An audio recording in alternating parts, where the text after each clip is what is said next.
আপুনি যদি প্ৰতিটো মুহূৰ্ততে সজাগ, সচেতন আৰু সতৰ্ক হৈ নাথাকে, তেনেহ'লে ডিজিটেল মাধ্যমৰ জৰিয়তে চাইবাৰ অপৰাধীয়ে আপোনাক কেতিয়া লক্ষ্য হিচাপে বাছি ল'ব সেয়া আপুনি ভাবিবও নোৱাৰিব।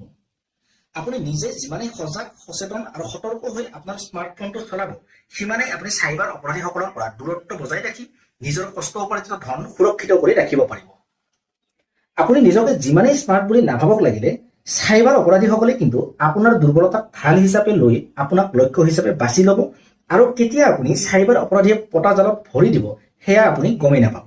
আপোনালোকে সদায় এটা কথা মনত ৰাখিব যে আপোনাৰ মোবাইলটো অথবা আপোনাৰ যিকোনো ডিজিটেল ডিভাইচ হেক কৰিবলৈ চাইবাৰ অপৰাধীয়ে কিন্তু পোনপ্ৰথমে আপোনাক হেক কৰিব। প্ৰথমে আপোনাৰ ডিজিটেল ডিভাইচটো হেক কৰিবলৈ নাযায়। যদি চাইবাৰ অপৰাধীয়ে আপোনাক হেক কৰিবলৈ সক্ষম হয়, তেনেহ'লে আপোনাৰ যিকোনো ডিজিটেল ডিভাইচৰ এক্সেছ চাইবাৰ অপৰাধীসকলে লাভ কৰিবলৈ সক্ষম হ'ব। ডিজিটেল যুগত আপুনি যদি সুৰক্ষিত হৈ থাকিব বিচাৰে, তেনেহ'লে প্ৰতিটো খোজত, প্ৰতিটো ক্ষণত আপুনি সতৰ্ক হোৱাটো অতিকৈ জৰুৰী। সদায় সতৰ্ক হৈ থাকক, তেতিয়াহে আপুনি সুৰক্ষিত হৈ থাকিব পাৰিব।